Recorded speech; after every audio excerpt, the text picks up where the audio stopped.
psychologist, psychotherapist, speaking to you from Lausanne in Switzerland.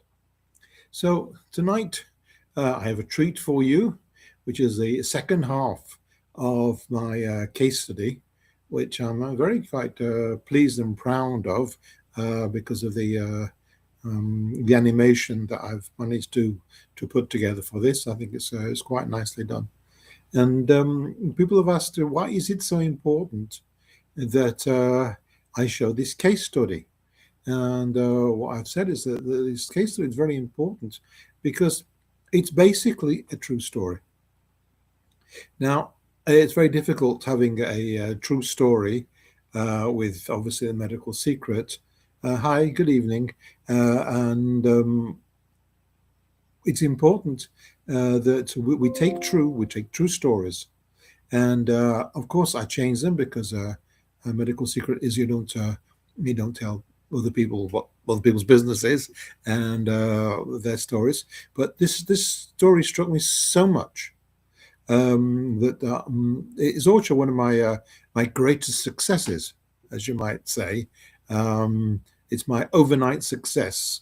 It's one of the first times that I've actually done a therapy and the symptom has literally disappeared from one week to the next. It's really quite a magical type of success story. It's only happened once, so it's my magical success story. But just the same, it's really important to understand how people can misinterpret their childhood. And it's something that I often speak to my patients about. I say, you have your own interpretation of your life. You've lived it, you understand it in your way, what it is you've experienced and what it means. But that's not necessarily the truth. The truth is, the difference is that we have, I explained, like a skeleton. You have your skeleton, the skeleton of the basic facts. They're the facts of your life.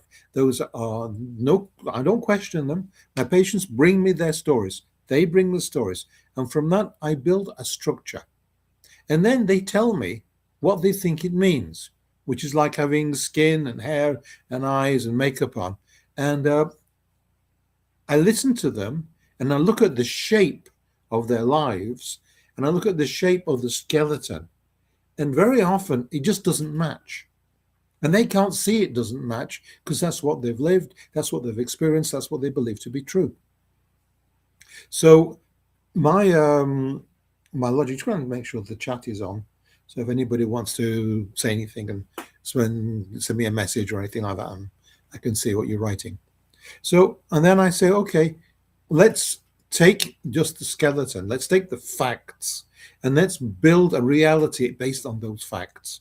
And it's often strangely different from the reality of what as they've experienced it. And I believe that both Meghan and Harry have experienced their childhoods. And there's two things there. There is their experience of their mothers and their fathers, which I believe to be true. It's their experience of it, but I believe it was their interpretation is not right. And there's another side which I haven't spoken of, and I will speak of in the book. It's that some children have very, very unhappy childhoods, and nobody understands why. Because seen from the outside, why are they suffering? What's the problem?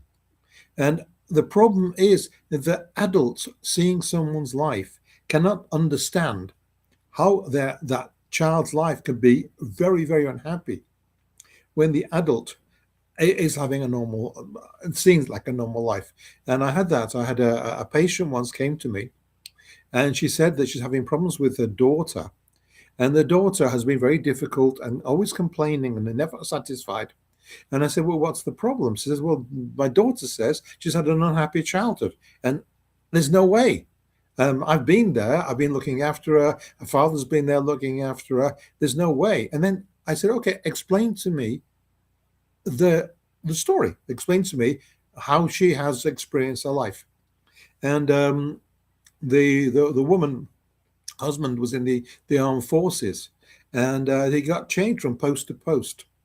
And I said, well, when did you first move? I said, well, she was like 3 years old. I said, well, 3 years old is very young for a child to start to understand what life is about, and then to be moved. And then she told me that not only did they move, but she had another child. So I was trying to explain, but your daughter lost her mother, she lost her parents, she lost all the background, everything she knew, and she was just uprooted. And from what my patient told me, they were uprooted 3 or 4 times. And I said, well, that's very disruptive for a child. She said, well, yeah, all the armed services do it. It's normal. I said, well, what's normal for the armed services and therefore considered normal for you does not necessarily mean it's normal for a child. So that's another subject that we're going to talk about. But tonight, I want to show you the second part. This part's 3 bits. And it's the second part of this story. And I'd like to know what you think about it, because I'm actually quite pleased with it. And we'll just see how it goes. So, what do we have here? That's not it. Where are you? Often I find things very complicated. So, where is everything? No, it's not there.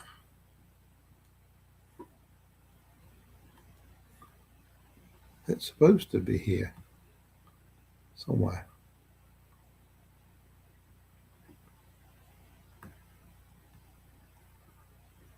Oh, great. I'll go to this. There's something here. No. Not there. Well, we'll find it. It has disappeared. Why is it not here? Copy, paste, duplicate. We'll find it in a minute, but let's try that. Media. Okay, video. Here we go.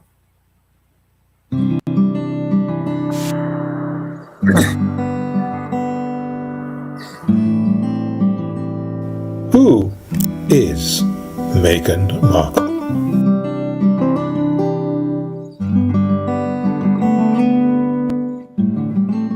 Hi, this is Gary Edward Gedall, psychologist, psychotherapist, looking at who is Meghan Markle. Tonight, we're going to have a look at the second chapter. Well, we're going to continue the second chapter, which deals with Meghan's relationship with her parents. For those of you who have watched the last segment, you will be aware that I've chosen to begin this reflection by sharing with you a real case study of one of my patients. Of course, many personal and secondary details have been changed to protect her identity, but I promise you the basis and many of the important psychological and historical details are totally true.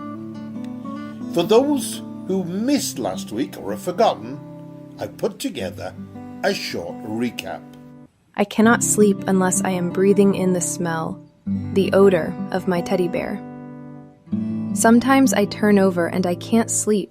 I wake up and I need to smell her again. I've tried sleeping pills, hypnosis, acupuncture, many things. Because I cannot sleep without him, I cannot have a relationship. Even with my boyfriend, with his smell, it isn't enough.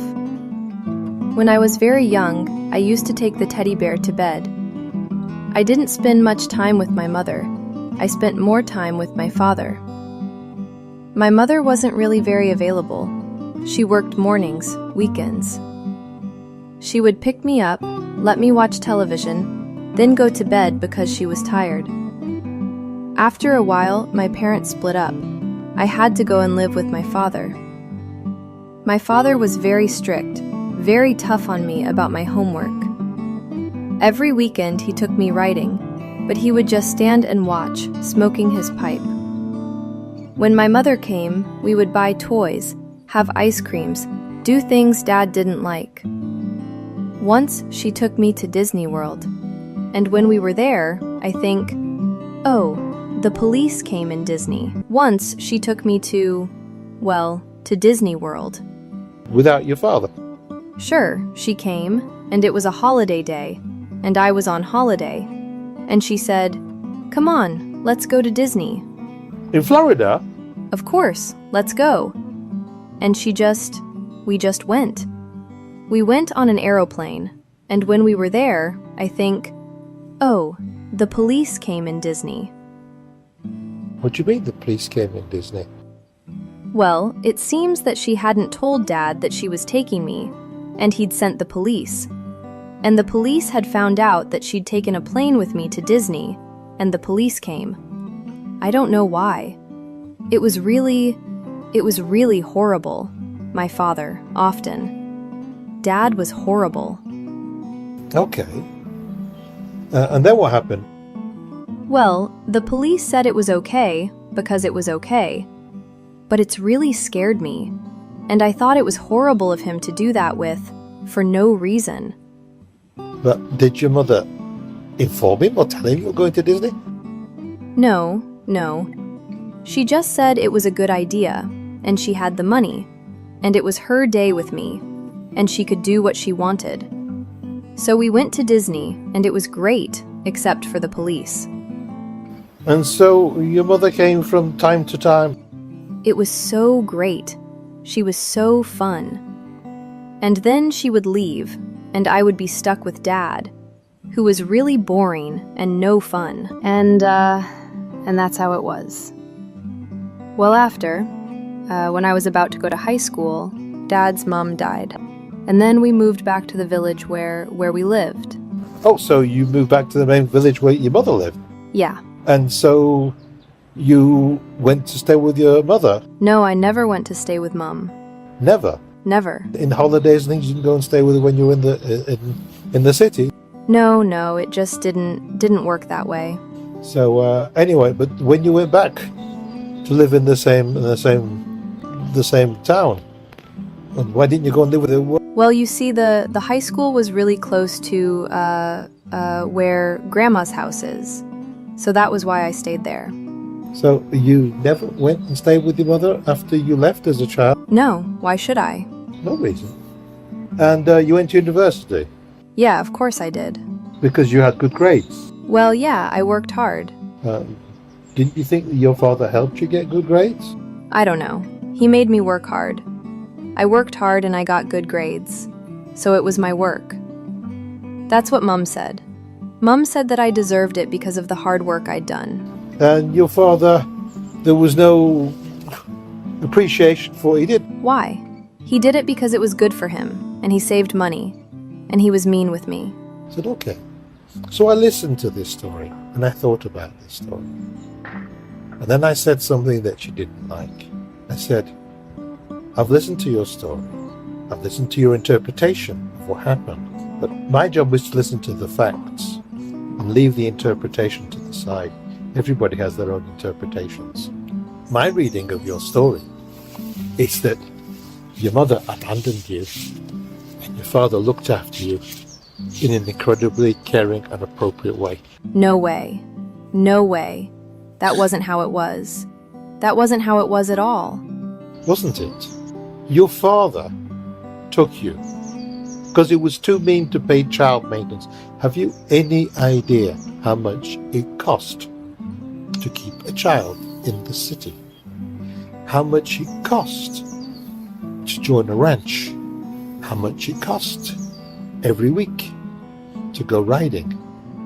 How much time he spent just watching you ride? It seems that other than work, he did nothing in his life other than look after you. No, he spent his time looking after you because he loves you. And your mother would come to see you from time to time. Yes, it didn't seem to be very often. And I believe that your teddy bear smells like your mother. Well, I suppose it does. When I was a baby, I was in bed with her and the teddy bear. And Dad, but mostly with her and the teddy bear. So your attachment to this smell is your attachment to your mother. So that's not wrong, is it? Well, generally we develop, we evolve, we move forward. And things that are important to us in the past become less important, and we invest new things. And it seems to me that you cannot move forward because of this investment, this emotional investment in your mother, which has not evolved. And it's not evolved because it was blocked from you being a child. I don't agree with that. And she didn't. She didn't agree with that for months. And for months I kept hitting the same nail with the same hammer. She was abandoned by her mother, who didn't look after her when she was a child. She'd come in and go to work. She was never there in the mornings, although nobody works 7 days a week. She was never there in the evenings because she was too tired. She had no holidays that my patient could remember. That there's something drastically wrong there. But yes, there were times when she would come and visit, never take her home, would come and visit, and it would be wonderful. And I thought, well, there's something there. It's not for me to diagnose the mother at a distance, although I could. That's not my job. My job is to get my patient to talk to her mother, to confront her. And one week she said, Listen, Mr. Gedall, if I confront my mother now, who I now have a good relationship with, it might not work. She might be angry with me. She might reject me. And I couldn't cope with that. and I said, look, I've done everything I can. The only thing I can think of is you talk to your mother about this. Talk to your mother about what I have said and ask her what she thinks about that. Maybe you could also talk to your father. No way am I talking to that man ever again. No way. That's why I'm close to my mother now, because I don't talk to him. But fine, talk to her. So eventually she took as they say, her courage in both hands, and she went to talk to her mother. So, what happened? Well, sorry, that's about all time we have time for this week. Next Monday will be the conclusion of this story, of this case history, promise. So, what happened with her mother? Was she accepted or rejected? Did we ever find out why her mother acted as she did? Will she ever speak to her father again? Will Meghan ever speak to her father again? Will Harry ever speak to his father again? What about her symptom? And what happens with the bear? So, tune in next week for answers to all these questions. Sorry, not those of Harry and Meghan. See you next Monday. Don't forget to leave a comment, like, subscribe, share, do all the good things, and I'll see you next week. See ya, Gary. There we go. So, what do you think? Let me know what you think. It'd be nice to the people are actually writing things. Been watching for 2 hours. Why are you watching for 2 hours? Oh, it's interesting that there are messages, and for some reason the message is not showing on my side. Very weird. But I'll have a look again. Great stream. Oh, that's nice. I think this is amazing content. That's really nice. That's good stuff. So what is important, and I think it's really important that people reflect on this, is as a therapist, I often have to confront my patients. I have to tell them things that they don't want to hear. Now, I know that some people think that a therapist is supposed to be supportive and caring and not to confront. But when I have a patient that has strong symptoms, when I have a patient that's suffering, it's not my job to be nice with them and allow them to continue to suffer. My job is not to get people to suffer. My job is to help them heal themselves. I can't heal my patients. It's not possible. I'm not like a surgeon. I'm not like a doctor that prescribes. I'm a therapist. And what a therapist can do is to support the person in healing themselves. And that is really what is important. It's important that the patient heals themselves. And to heal themselves, sometimes you have to tell them things that they don't want to hear. And in this case, it's a perfect example of me confronting my patient. My patient was totally, completely convinced that her father was negative, her father was bad, her father was mean, her father did only the minimum he could do to fulfill his obligations. Her argument of why he took her as a child was because he was too mean to pay child support. And that's the story that her mother fed her. That's what she believed. All his work, all his effort with her homework and with her studies. And when I asked her, do you not think that you should appreciate him for some of the study, some of the work that he had helped you with? She said, no, it's all my own work. Why was it all your own work? That's what Mum said. I said, did he have any other relationships? No, because he was too mean to spend any money. How does she know? Because that's what Mum said. And what's interesting is that she just absorbed and accepted everything her mother said. Why? Because she needed to invest in her mother. The mother was not there. She was there sometimes. She gave her a good time. She did all the fun things. But she wasn't there on a daily basis. Just like, and this is the bit that I'm going to bring across when I get to the not next week, but the week after, is the fact is that Meghan's mother, Doria, was not there during her childhood. Doria left the home, the family home, when Meghan was 2 years old. And whatever she might have done with her, however much she was supposed to look after her, from my understanding and my appreciation, based on my own experience as a therapist, is the fact is that she wasn't there. And Meghan, when she talks about her mother was an angel and supportive and helped her with this and helped her with that and helped her with the other. But I don't believe it, just like I did not believe my patient. I did not believe that her mother was there as much as she needed to be. And I certainly did not believe that the father was as negative, because constantly throughout the whole therapy, she would tell me how bad the father was, how disinvested he was, how mean he was, how uncaring he was. And what I found absolutely fascinating, because I found this out later, the video is not actually in the order that I found things out. I've taken the story and I have reorganized it in a way that makes sense chronologically, but it's not the same as I found out therapeutically, because what I found out, so she told me that her father was not very interested, not very supportive, and not very caring. And then a few months later, and it was quite a lot later, I sort of by chance, I said, well, what did you do with your father, like when you were there, when you were away with him? And she said, no, nothing much. I said, well, did you not do anything at the weekends? I said, oh, yeah, I used to go riding. Like, no big deal. I used to go riding. I was like, well, I know from my own experience, going riding is a very big investment. And so I asked them, that's the bits in the video are quite correct. He used to take her out of the town almost every single weekend, and he would pass his weekends doing nothing but watching her ride. And it's not very interesting watching someone else ride. And he gave her that. Every single weekend, he would give her that time, that energy, that financial investment, but also a huge investment of his time.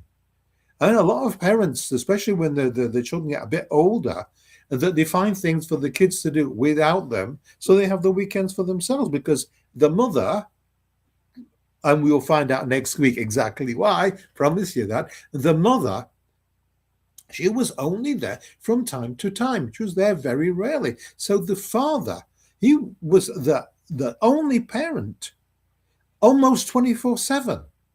And he just didn't do anything else except look after this young lady, which obviously invested an awful lot in. And all she's got to tell me is how mean he was, that he would stay there and smoke his pipe, as if smoking a pipe is some sort of crime. Maybe he didn't like the smell of his pipe. She never said she didn't like the smell of it. She just said he just stood there smoking his pipe. It would take her when she was very young to the park, and he would sit and smoke his pipe. And then when she went to the town, and he took her riding, and he watched the riding, and he smoked his pipe. It's like that's the thing that he did that made him bad.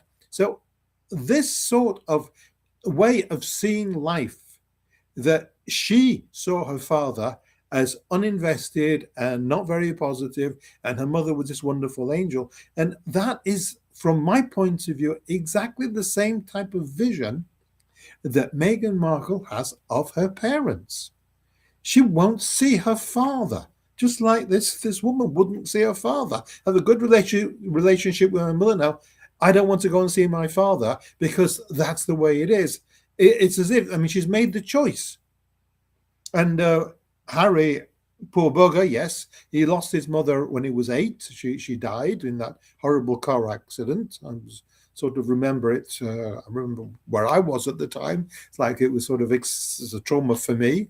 I was in a tennis club, actually. I wasn't playing, but I was in a tennis club. And I remember that happened. But, you know, he lost his mother. But he lost his mother in a way also much, much younger. She was already having relationships outside of marriage, which more than likely for him, because he didn't know anything about it. All he could feel was the tension between his parents, maybe some other conflicts, didn't really understand what was going on. And his mother, who was soft and young and innocent and beautiful, and everybody loved her. And so Charles was the bad one, obviously. But it wasn't him. I mean, yes, he had his girlfriend, but I don't think he did anything about his girlfriend at the time. So everybody saw Diane as someone very positive and very cheerful and very generous. She was involved with charities, and she was fun. She was great, but she had a lot of her own demons, her own problems. But that wasn't the bit that Harry met. That wasn't the bit that Harry experienced. He experienced from time to time, and I talk about this in the videos that I've done of him, is that one of the things that I remember was that Diane, she went to a sports day in his school, and she took her shoes off, and she ran a race with all the other mothers. And, she was just like also normal. And then she took him to Germany, and she took him to Canada. And yes, these experiences must have been wonderful. But he was in a boarding school. He wasn't home that much. And she was all over the place with all her boyfriends and whatever. So he couldn't have spent that much time with her. But I would presume that his memories of her, just like my memory of her, which is only from television and things like that, was of somebody wonderful and full of life and full of excitement. And Charles was the heavy one. So I'm sorry, I have a bit the same image. But Charles is still there. He still tried to support both his sons throughout the whole of the experience of his then wife, sleeping around with other people, then divorcing, and then having all sorts of unpleasant adventures. This is something that happens. It's something that people are linked to. And Meghan, her mother, started different businesses, and then her mother went to England for a number of years, went bankrupt. And when was she together with her mother? How much time did she spend with her mother? And how much time did she spend with her father? Just like my patient, this is what I find fascinating, is that Meghan must have spent most of the time of her childhood and youth with her father, who was there, who was present.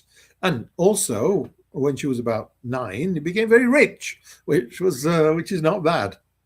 I think, I don't know if you've watched some of the other episodes. He won the lottery in the California state lottery, and he won the equivalent of about £2 million at the time. So he was a multimillionaire. So we had the means to support her and give her lots of things that she wanted and she needed. So this is something that's incredibly positive, what he gave to her, and yet she won't talk to him. And this whole conflict before and after the marriage, that's something that's my own theories, my own conspiracy theory about what really happened and how it was. So that's not next week. So next week is the third part and the conclusion of this therapy, and the my magic therapy, and how it sort of all sorted itself out. I'll tell you a scoop on that, but how it worked it out and what happened, and my appreciation of it, and that's something that you'll see when you see it. The week after that, I go back to real life, if you like, with Meghan and her parents, which I'm still doing, and it's like a big job. These little things, these small videos, they take me 1 or 2 weeks to put together because of the images and things like that. So I've got my work to do to get that finished. And then the week after that is the conflict between Meghan and her father. And that's a lot of fun because I see this so differently from what most people see. So that might open your eyes to another vision of how things are. So that's that. And then the last week is a global appreciation of Meghan, who she is and why she is who she is. And that's the end of that. And then after that, and then hopefully I'm going to start doing some fun things again because I don't dislike doing this, but it's quite a lot of work, and I'd like to do some more humorous things. So that's on the cards for after that, and I've got something. Oh yes, for Easter, Pesach, depending on what religions you follow or not at all. I'm going to release a special music video of about 3.5 minutes of a song and dance with Prince Harry and Prince Andrew. And the title is "We're a Couple of Spares," because that's what they are. And so that'll be next Monday, maybe. I'll just do that as an extra bit on the end of this as a special, and then I'll just release it normally on YouTube.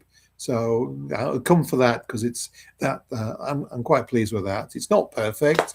I'm not the professional with this. After all, I spend most of my time being a psychologist, and putting together these YouTube videos is something I do sort of like on the side. So that's all for now. Thank you for your time and your appreciation. There's a lot of things that have been written. So thank you for that. And I'll see you next week. So no, next week is not Easter, is it? No, it's Easter is the week after. And that's when I'm going to show you the video of "We're a Couple of Spares." So that's going to be a lot of fun. Well, I don't know. I'm quite pleased with it. And so I'll see you then. Bye for this week. I'll see you next week.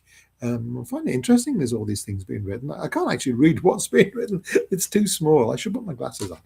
You see my glasses. These are my intelligent glasses. You see, like intelligent on this. Oh, love the first time. Back again for another stream. Well, that's great stream. Hello from YouTube. This is amazing content. Oh, wow. I don't know about watching for 2 hours. How can you be watching me for 2 hours? I don't know. Okay, so anyway, so I'll see you all next Monday, and bye for now.